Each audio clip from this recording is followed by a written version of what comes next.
Hello students, good morning.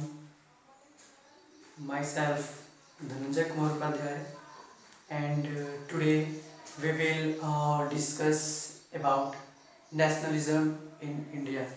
In previous video we have to describe that, we have to learn that what is nationalism, how many causes of nationalism arise in India, which causes of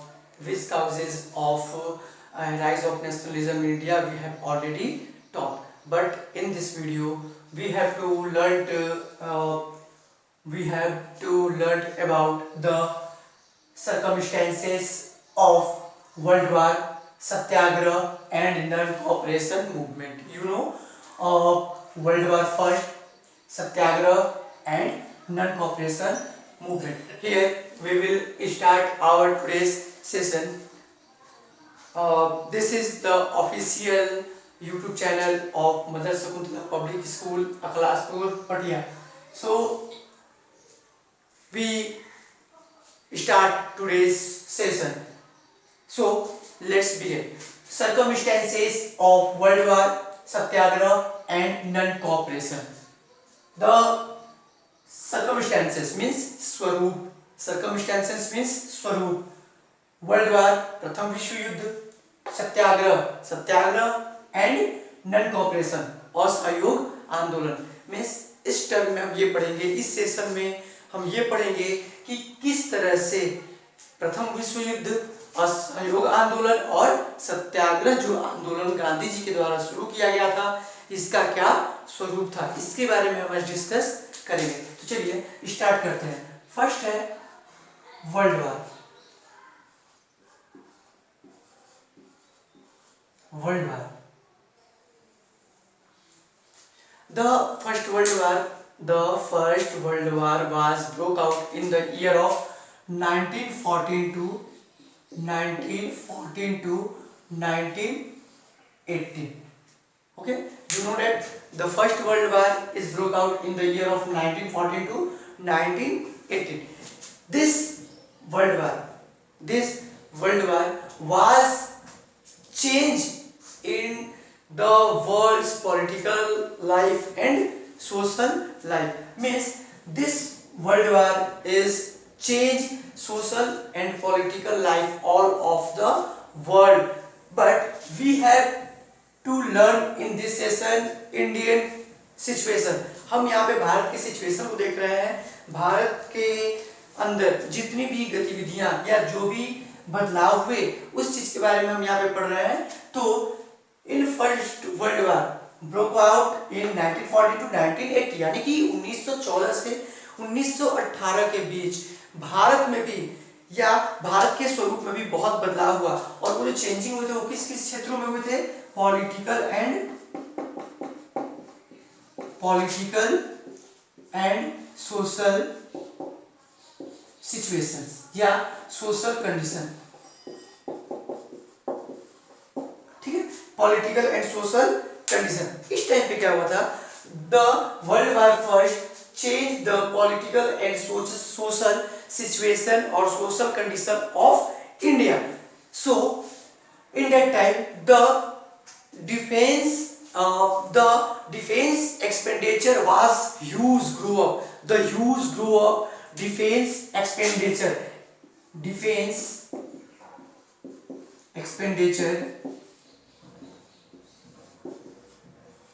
ठीक है। Means जैसे ही world war first खत्म हुआ, world war first हो रहा था, उस time पे क्या हुआ था कि भारत के अंदर से भी बहुत सारे लोगों को उस युद्ध में शामिल होने के लिए कहा गया था। इसके बाद भारत का जो रक्षा विभाग था, है ना, उसमें भी बहुत ज्यादा खर्च किया गया। मीन्स 1914 और 1918 के बीच भारत में बहुत ज्यादा क्या हुए? आर्थिक खर्च हुए। इकोनॉमिकल क्राइसिस इंडिया में उस टाइम पे उत्पन्न हो चुकी थी। तो उस इकोनॉमिकल कंडीशन से निपटने के लिए ब्रिटिश गवर्नमेंट ने क्या किया? The British government has decided to grow up all types of taxes, है ना। उन्होंने क्या किया कि इस इकोनॉमिकल क्राइसिस को पूरी तरीके से खत्म करने के लिए क्या किया उन्होंने कि क्या किया? Grow up all types of taxes. उन्होंने क्या किया, सभी प्रकार के जो टैक्सेस उस टाइम पे कलेक्ट किए जाते थे गवर्नमेंट के द्वारा, उन टैक्सेस को उन्होंने क्या किया, बढ़ा दिया। उनमें कौन कौन से टैक्स थे ये देख लीजिए, border tax, toll tax and crop tax. ठीक है, यानी कि ब्रिटिश गवर्नमेंट ने क्या किया कि ये 3 तरह के टैक्सेस को बढ़ा दिया, बॉर्डर टैक्स, टोल टैक्स और क्रॉप टैक्स। उसी टाइम पे क्या हुआ, जब फर्स्ट वर्ल्ड वॉर में बहुत सारे सैनिकों की जरूरत थी, उसी बीच क्या हुआ कि जो ब्रिटिश सरकार है, जो ब्रिटिश गवर्नमेंट है, उन्होंने क्या किया कि भारत के अंदर से भी उन्होंने बहुत सारे सैनिकों को जबरदस्ती अपनी आर्मी या अपनी मिलिट्री सर्विस में वे क्या करने लगे, उनकी रिक्रूटमेंट करने लगे। इसको कहा गया कि फोर्स रिक्रूटमेंट, फोर्स रिक्रूटमेंट।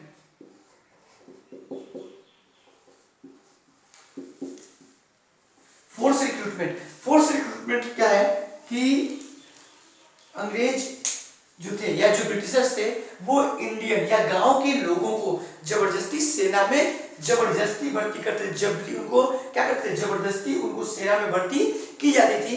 उसी प्रोसेस को हम लोग क्या कहते हैं कि फोर्स रिक्रूटमेंट। तो इसका डिफिनेशन है the process of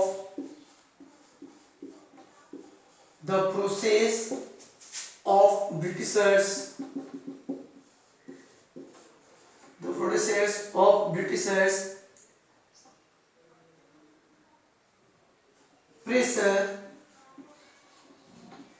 pressure to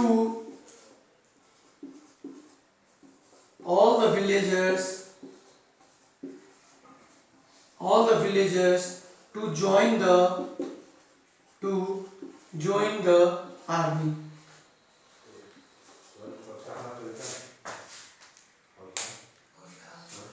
Again, force recruitment means the process of Britishers to all the villagers to join the army. ठीक है, इसका मतलब क्या कि जो ब्रिटिशर्स थे वो क्या करते थे, अंग्रेजों को जबरदस्ती क्या किया जाता था उनके साथ, जबरदस्ती उन गांव वालों को इंडियन मिलिट्री में या सेना में भर्ती किया जाता था, ताकि वो क्या कर सके, फर्स्ट वर्ल्ड वॉर में इंक्लूड हो सके। और फर्स्ट वर्ल्ड वॉर में इंक्लूड होकर के वे अंग्रेजों का साथ थे, और अंग्रेजों का साथ देने के साथ ही साथ क्या करें, फर्स्ट वर्ल्ड वॉर में जीत उनको मिले। ठीक है, तो इस प्रोसेस को कहते थे हम लोग फोर्स रिक्रूटमेंट, मींस जबरदस्ती भर्ती। यानी कि अंग्रेज के जो अधिकारी लोग थे वो क्या करते थे, भारत के लोगों को या भारत के गांव में रहने वाले जो लोग थे उनको जबरदस्ती वो क्या करते थे, भर्ती करते थे। ठीक है, चलिए हम अब आते हैं नेक्स्ट पॉइंट पर।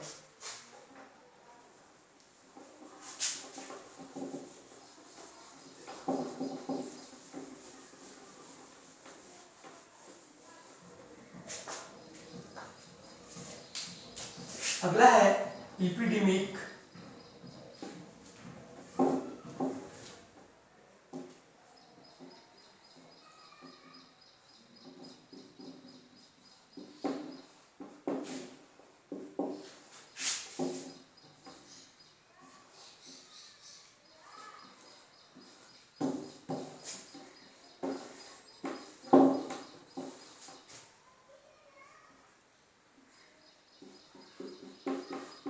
Epidemic and economic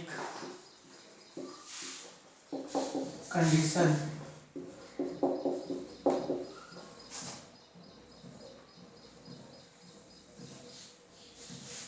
epidemic and economic condition. देखिए इसमें क्या हुआ कि जब 1914 से लेकर 1918 के बीच जब फर्स्ट वर्ल्ड वॉर चल रहा था, उसी बीच क्या हुआ कि इंडिया में फ्लू या जिसको फ्लैग कहते हैं, फ्लैग नाम की एक बीमारी फैली। और उस बीमारी की वजह से क्या हुआ कि जितने भी हमारे क्रॉप्स थे वो क्रॉप्स क्या हो गए, पूरी तरीके से डिस्ट्रॉय हो गए, पूरी तरीके से बर्बाद हो गए। इस बीच क्या हुआ कि जब हमारे क्रॉप्स डिस्ट्रॉय हो गए तो जितने भी हमारे पास जो थिंग्स थी, जो चीजें थी, जो मार्केट में अवेलेबल जो चीजें थी, उनकी कॉस्ट क्या हो गई, ऑटोमेटिक वो कॉस्ट ग्रो हो गया, कॉस्ट में वृद्धि हो गई, और जैसे ही कॉस्ट में वृद्धि हो गई तो इसकी वजह से क्या हुआ, भारत के ऊपर बहुत ही ज्यादा क्या हुआ, इकोनॉमिकल कंडीशन फैल गई। मीन्स भारतवासियों को बहुत ज्यादा इकोनॉमिकल कंडीशंस का फेस करना पड़ा। यानी कि during the year of 1913 to 1918 the all citizens of India had to manage their economical conditions। यानी कि जब उनकी फसल खराब हो गई और उस फसल के खराब होने के बाद भी ब्रिटिश गवर्नमेंट क्या करते थे, भारतीयों से बहुत ज्यादा टैक्स को कलेक्ट करते थे, है ना। तो जिसकी वजह से क्या हुआ, इंडियंस के मन में अब इस सरकार के प्रति एक नेशनलिज्म की भावना का विकास हो गया। इसके बाद उसी टाइम पे एक नए लीडर और new leader come in India. The name of new leader is Mahatma Gandhi. और उसी समय क्या हुआ, भारत के इतिहास में एक नए राजनेता का आगमन हुआ, जिस नेता को हम महात्मा गांधी के नाम से जानते हैं। चलिए नेक्स्ट अब आते हैं हम सत्याग्रह।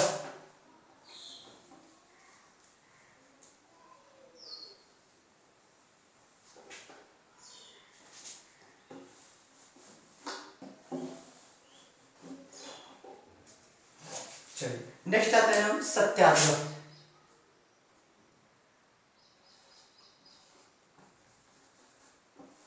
देखिए, यानी कि सत्याग्रह को पढ़ने के पहले थोड़ा सा हम इसकी एक बैकग्राउंड देख लें।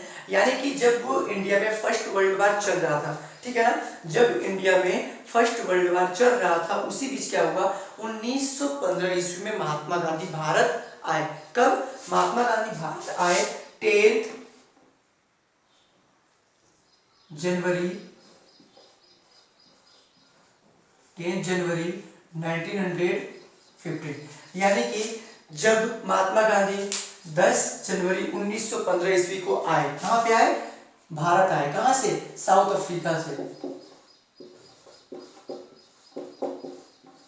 साउथ अफ्रीका से, ठीक है। यानी कि जब हमारे इंडिया में वर्ल्ड वार चल रहा था, यानी कि पूरे वर्ल्ड में जब वर्ल्ड वार चल रहा था, उसी बीच इंडिया के रीजन में यानी कि भारत में एक नए लीडर का आगमन हुआ जो महात्मा गांधी थे। और महात्मा गांधी हमारे इंडिया में 10 जनवरी 1915 ईस्वी को साउथ अफ्रीका से लौटे, ठीक है। तो अब हम देखते हैं सत्याग्रह क्या होता है।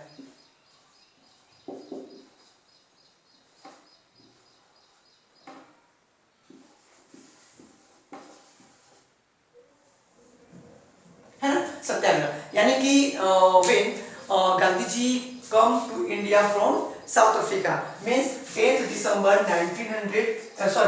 जनवरी 1915 को महात्मा गांधी जब साउथ अफ्रीका से इंडिया आए, है ना, तो by the advice of Gopal Krishna Gokhale, Gopal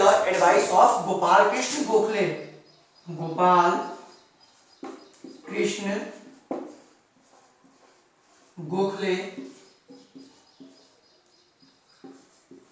Gokhale advice, है ना।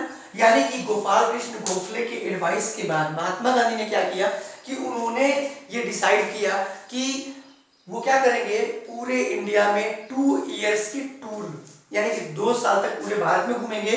और भारत में घूमने के बाद वो इंडिया के सोशल और पॉलिटिकल कंडीशन को देखेंगे, सोशल एंड पॉलिटिकल कंडीशन।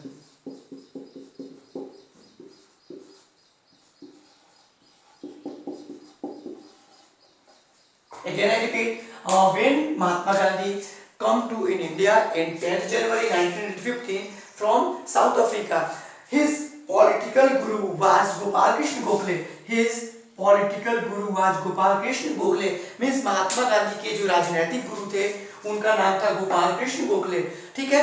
यानी कि his political guru Gopal Krishna Gokhale's advice, Mahatma Gandhi has decided to move or travel all over the India in 2 years। उन्होंने ये डिसाइड किया कि वो 2 साल तक पूरे भारत में घूमेंगे। Then travel India, he looks that the social and the political conditions of India, यानी कि वो इंडिया घूमेंगे ताकि वो इंडिया का सोशल और पॉलिटिकल कंडीशन को देख सके। और इस सोशल और पॉलिटिकल कंडीशन को देखने के बाद ही वो इंडिया में एक नए तरह की आइडिया को लाना चाहते थे, एक नई तरीके के विचार को लाना चाहते थे, जिसको कहा जाता था सत्याग्रह। ये जो सत्याग्रह मूवमेंट था, महात्मा गांधी ने सत्याग्रह मूवमेंट का सबसे फर्स्ट टाइम का जो एक्सपेरिमेंट था, उन्होंने ये फर्स्ट एक्सपेरिमेंट भी साउथ अफ्रीका में ही किया था। ठीक है, यानी कि महात्मा गांधी का सत्याग्रह को लेकर के जो इनका फर्स्ट एक्सपेरिमेंट था वो साउथ अफ्रीका में किया गया था, क्योंकि साउथ अफ्रीका में जो डाइवर्सिटीज थी, जो डिफरेंसेस थे, किसको लेकर के, कलर को लेकर के, तो कलर को लेकर के साउथ अफ्रीका में इनजस्टिस था। उसी इनजस्टिस को खत्म करने के लिए महात्मा गांधी ने साउथ अफ्रीका में सत्याग्रह मूवमेंट की शुरुआत की। जब साउथ अफ्रीका में सत्याग्रह मूवमेंट बिल्कुल सक्सेसफुल हो गया, तो उन्होंने इसी सत्याग्रह का अगला एक्सपेरिमेंट इंडियन सोसाइटी या इंडियन पॉलिटिकल सोसाइटी में भी इसका प्रयोग उन्होंने करना चाहा, जिसको हम कहते हैं सत्याग्रह। ठीक है, अब इसको हम समझते हैं कि सत्याग्रह क्या है। सत्याग्रह की हिंदी जो वर्ड होती है वो सत्याग्रह ही होती है। इसको कहते हैं सत्य के लिए आग्रह।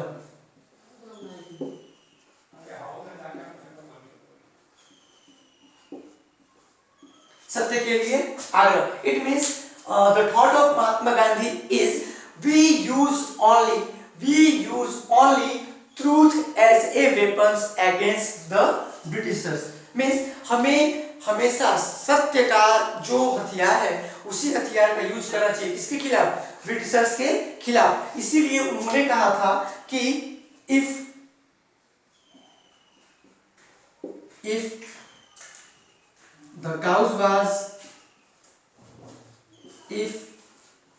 the cause was true,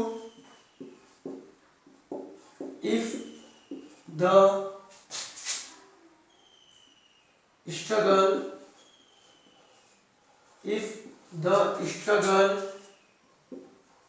is against injustice, so there are no need of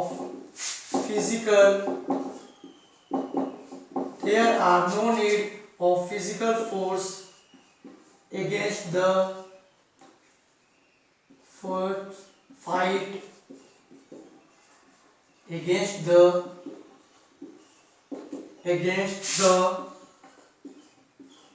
oppressors। ठीक है, यानी कि इन द आइडियाज ऑफ सत्याग्रह, सत्याग्रह के आइडिया में ही महात्मा गांधी ने ये कहा कि if the cause was true, अगर हमारा उद्देश्य सही है, if the struggle is against injustice, अगर हमारा जो लड़ाई है, अगर हमारी जो स्ट्रगल है वो हमारी अन्यायपूर्ण तरीके से, यानी कि अगर अन्यायपूर्ण तरीके से जो शासन पद्धति चलाई जा रही है, अगर उसके खिलाफ अगर हम लड़ाई कर रहे हैं, तो there were no need of physical force fight against the officers। तो हमें हमारी किसी भी तरह की शारीरिक परिश्रम या शारीरिक बल की आवश्यकता नहीं है, किसके खिलाफ, जो हमारे ऊपर प्रतिहिंसा कर रहे हैं। यानी कि सत्याग्रह में महात्मा गांधी का कहना क्या था कि अगर हमारा उद्देश्य सही है, अगर हम अन्यायपूर्ण शासन पद्धति के खिलाफ अगर आवाज उठा रहे हैं, अगर हम उनके खिलाफ जंग कर रहे हैं, तो हमें हमारे किसी भी शारीरिक बल की आवश्यकता नहीं है, बल्कि हम किस पे, बाय द हेल्प ऑफ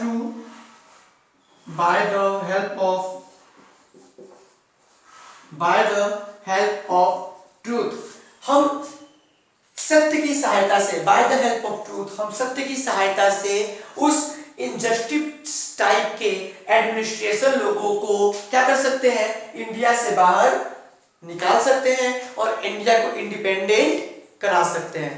ठीक है, समझ में आ गया। चलिए अब नेक्स्ट देखते हैं।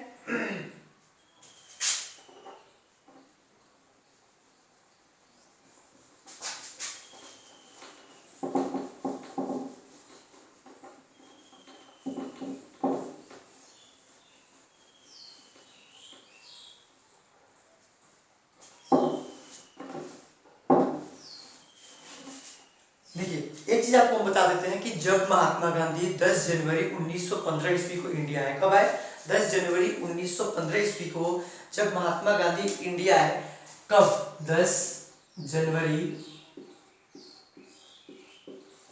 1915 को जब महात्मा गांधी 10 जनवरी 1915 को भारत आए, इसीलिए 10 जनवरी को पूरे इंडिया में प्रवासी भारतीय दिवस, ठीक है। यानी कि जब महात्मा गांधी 10 जनवरी को भारत आए थे, तो इसी दिन पूरे इंडिया में, यानी कि every year on 10th January we celebrated Pravasi Bharatiya दिवस, ठीक है। इसलिए हम लोग प्रवासी भारतीय दिवस को मनाते हैं, ठीक है। चलिए अब हम नेक्स्ट चलते हैं, नेक्स्ट पे हम चलते हैं चंपारण सत्याग्रह।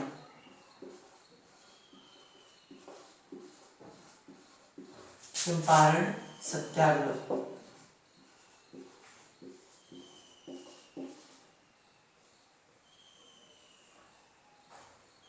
1917, यानी कि जब महात्मा गांधी 1915 में भारत आए, तो 1915 में भारत आने के बाद उन्होंने क्या डिसाइड किया था कि वो 2 साल तक क्या करेंगे? पूरे इंडिया में भ्रमण करेंगे, पूरे इंडिया को घूमेंगे, और इंडिया में घूमने के बाद वो इंडिया के सोशल और पॉलिटिकल कंडीशन को देखेंगे, ठीक है। तो जब उन्होंने 2 साल तक पूरे भारत का भ्रमण किया और इस बीच उन्होंने इंडिया के पॉलिटिकल और सोशल कंडीशन को देखा, इसके बाद क्या हुआ कि वे कहाँ पे गए? चंपारण गए। चंपारण कहाँ पे है? बिहार में, ठीक है। तो बिहार के चंपारण जिले में गए कब? 1917 ईस्वी में। और 1917 ईस्वी में जाने के बाद उन्होंने वहां पे क्या किया?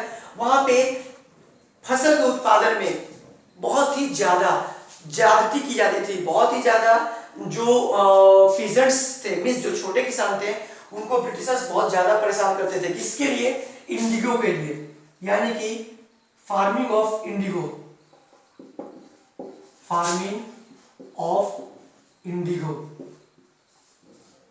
जैसा कि आप लोगों ने क्लास 8 में पढ़ा भी होगा कि चंपारण सत्याग्रह इसलिए हुआ था, किसके लिए? फार्मिंग ऑफ इंडिगो के लिए। यानी कि जो चंपारण में जो अंग्रेज थे, वो क्या करते थे? भारत के लोगों को या चंपारण के लोगों के साथ ये जबरदस्ती करते थे कि उनको क्या करना पड़ेगा? अपनी 1 बीघा जमीन के लगभग 30% एरिया में, मतलब अगर हमारे पास 100% अगर लैंड है, कितनी लैंड है? अगर हमारे पास 100% अगर लैंड है, तो उस 100% लैंड के लगभग 30% लैंड पे क्या करना पड़ेगा? हमको इंडिगो की खेती करनी पड़ेगी।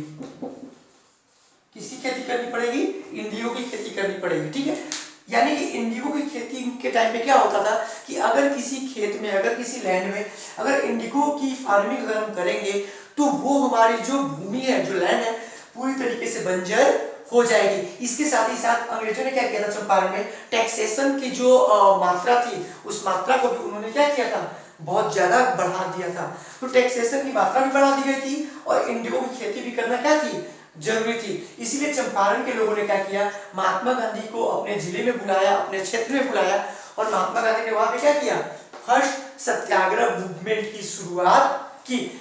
यानी कि देखिए, सिविल यानी कि आपसे ऑब्जेक्टिव क्वेश्चन में पूछ सकता है कि when Mahatma Gandhi started satyagraha movement in India, means Mahatma Gandhi started the first time satyagraha movement in 1917 at Champaran. यानी कि चंपारण में 1917 ईस्वी में महात्मा गांधी के द्वारा सत्याग्रह का पहली बार प्रयोग किया गया था, ठीक है। लेकिन ये जो सत्याग्रह मूवमेंट था, ये ऑल ओवर इंडिया में नहीं था, बल्कि एक फिक्स रीजनल एरिया में था। यानी कि चंपारण एक फिक्स एरिया में था, ठीक है। इसीलिए हम इस सत्याग्रह मूवमेंट को ऑल ओवर इंडिया लेवल पे इसको हम नहीं कर सकते हैं, ठीक है। चलिए नेक्स्ट आते हैं हम खेड़ा सत्याग्रह।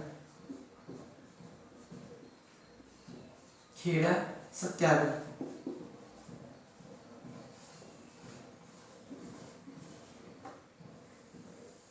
ये भी था 1917 में।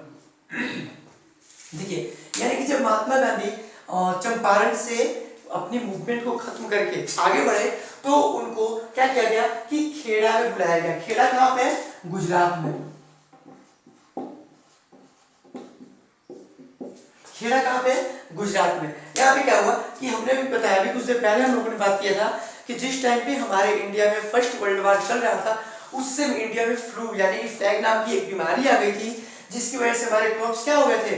नुकसान हो गए थे। ठीक है, तो उसी बीच गुजरात के खेड़ा में जो मिल थी, या गुजरात के खेड़ा में जो लोग, जो किसान थे, उन किसानों को ज्यादा टैक्स की मात्रा बढ़ा दी गई, उनसे भी ज्यादा मात्रा में टैक्स लिया जाता था, जबकि उनकी जो फिक्स जो वेज थी, जो उनकी न्यूनतम मजदूरी थी, उस न्यूनतम मजदूरी को भी जो मिल मालिक थे यानी कि जो ब्रिटिशर्स थे, वो जो लोग थे, जो मजदूर लोग थे, जो लेबर्स थे, उनकी फिक्स वेज नहीं दे पाते थे।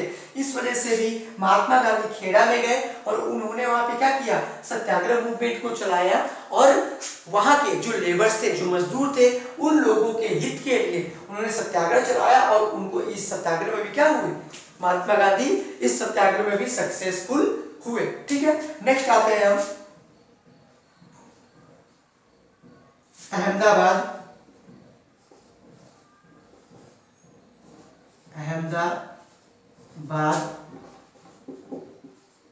मिल 1980। अहमदाबाद कहाँ पे है? गुजरात में।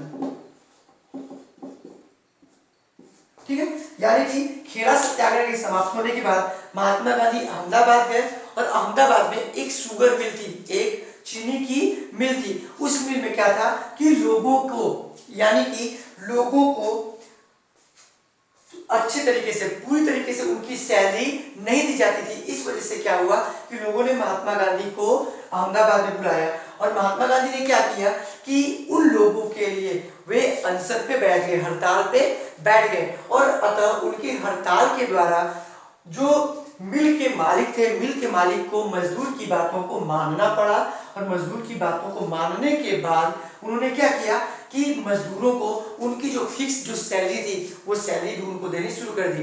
मींस देखिए, ये क्या था, ये यानी कि जो चंपारण मूवमेंट था वो क्या था? फार्मिंग ऑफ इंडिगो, इंडिगो के लिए चंपारण मूवमेंट शुरू किया गया था। उसके बाद जो खेड़ा था, खेड़ा किसके लिए शुरू किया गया था? Taxation, high taxation, high taxation. जो खेड़ा सत्याग्रह था वो हाई टैक्सेशन के लिए शुरू किया गया था, और ये क्या था? फिक्स्ड वेज के लिए। ये ना रिपीट, जो the Champaran satyagraha is fully based on farming of indigo, Kheda satyagraha is based on high taxation, and Ahmedabad satyagraha is based on fixed wage. इस तरह से महात्मा गांधी ने क्या किया, यहाँ पे सत्याग्रह के आइडिया को लाए, और सत्याग्रह के आइडिया को लाने के बाद इन्होंने इंडिया में 1917 से लेकर के 1918 के बीच चंपारण सत्याग्रह, खेड़ा सत्याग्रह एंड अहमदाबाद सत्याग्रह की शुरुआत की, जिसमें इनको बहुत ही ज्यादा सक्सेस प्राप्त हुई। ठीक है, चलिए अब हम नेक्स्ट आते हैं इस पे, रॉलेट एक्ट पे।